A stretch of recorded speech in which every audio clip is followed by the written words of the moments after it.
Hindi natuwa ang Phoenix sa kanilang import na si Javius McInnis kaya pinaupo nila ito ng halos buong second quarter. Kumpara kay Jordan Adams, hanggang 15 points lang kinaya niya. Higit sa lahat, napakaalat pa sa free throw shooting. Dapat na kaya nila itong palitan? Tara, gameplay tayo para magkita natin ang buong pangyayari. San Miguel versus Phoenix tayo. Unang quarter, as expected, nakuha ni 8-time MVP ang unang puntos para sa SMB. Sinundan pa niya agad ng 2 and 1. At ang mga iconic guards na si Romeo at CJ parehong nakakuha agad ng tinagtatatlong puntos. Sa kabila, tough baseline naman for 2 para kay Tuffin. After ng puntos ni Tuffin, wala nang kasunod. Kaya time out na lang ang Phoenix. Pagbalik, Tyler Theo, easy 2-point basket agad. 6 minutes ang natira, wala pa ring boses dito ang magkabila ang import. Habang nice move naman dito para kay Theo again. Dumagdag din si Raul Soyud for 2. Habang naka-double digit na agad si Abay sa play na ito for 10 points. Kaya lumayo ang kalamangan ng SMB at medyo delikado na ng konti ang Phoenix dito. Natapos po ang first quarter na may 10 kalamangan agad ang SMB 27-17. Ikalawang quarter, nice drive ang pinakita ni JJ Alejandro for 2 habang nakalusot naman si RR Garcia dito for nice play. At biglang nakahabol ang Phoenix nung naipasok pa ni Alejandro ang kanyang first 3 sa first game.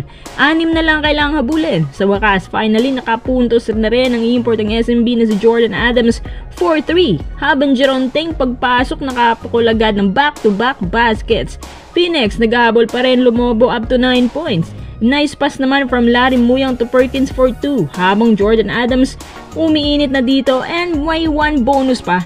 JJ Alejandro nakuha ang kanyang first ever 4-point shot para tulungan ng Phoenix pero Jeron Teng ayaw magpatinag. 6 points na agad para sa kanya. Habang yung rookie ng Phoenix nakakuha na rin ng 4-point shot at sinundan agad yan ni Ken Salado kaya 5 na lang hinahabol ng Phoenix plus 3-point shot pa yan ni Jason Perkins. Kai Balungay, nice play and 1 pa.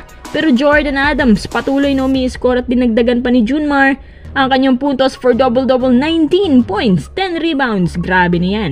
7 pa rin ang hinahabol ng Phoenix. Bawasan mo yan ng 3 dahil sa 3 ni RJ Hasul. Pangatlong quarter, ganun pa rin po tayo, naghahabol pa rin Phoenix. Pero McInnis, binawasan niya ng 2. JV Mocon, nice drive for 2, 3 na lang lamang ng SMB. Ken Salado, nagpakitang gilas din kaya 1 na lang lamang ng SMB. Napa-time out tuloy sila. Pagbalik, McInnis, pinower play si Abay for 2.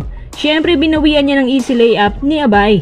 5 minutes na lang natira, mas dumidikit pa ang bakbakan. Si J. Perez umarangkada ng todo. Nakapagtala ng back-to-back points.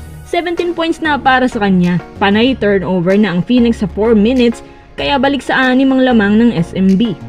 Ken Tuffin, nice play for 2. Chris Rosales, finally nagpaapakilala na sa SMB plus sinamahan pa yan ng masakit na 3 points si Chris Ross at lumalayo na ulit ang kalamangan ng SMB. Natapos pong ikatlong quarter natin 9 points ang lamang ng SMB. Ika-4 na quarter, Kai Balungay, dinadagdagan pa kanyang 4 points plus 2 points din ni Soyud at sinamahan pa yan ng nice 2 ni RR Garcia. Richie Rivero para sa kanya namang first 2 points. Sa kabila, Jordan Adams pa rin for an easy 2. Nice bounce naman yan para kay Trollian for 3.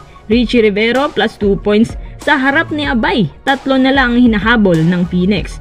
May circus shot pa yan, pahabol for 2. Pero Jordan Adams, nice 2 and 1 po. 4 minutes na lang, hindi pa pala tapos si Richie. Tinabla po yan ni RJ Hasul. Habang numinipis ang oras, mas nagiging exciting pang labanan. Last 2 minutes, ang SMB puro si Abay ng sandata. Kinakalampag ng 3 nakapula. Jordan Adams, magandang hatid na crucial basket dito. Balik sa 5 abante ng SMB. 1 minute ang natira. Richie, hindi sumusuko. Nakakuha pa ng 2 plus 1. Nakakuha pa ang Phoenix ng 3 free throws mula kay Jason Perkins. Kaso, CJ Perez na ipasok po ang kanyang unang 4-point shot. Sa crucial pa nangyari. Yun na po ang selyo ng game na to. Panalo ang SMB. Ayon nga pala kay Jamaica rin, medyo hindi daw sila satisfied sa import nila si McInnis, kaya halos pinapaupo nila ito ng buong second quarter. Naging maayos naman daw ang pinakita niya sa ikatlo, pero hindi daw sila satisfied. Ito na kaya mga signs na papalitan na nila agad si Javius McInnis?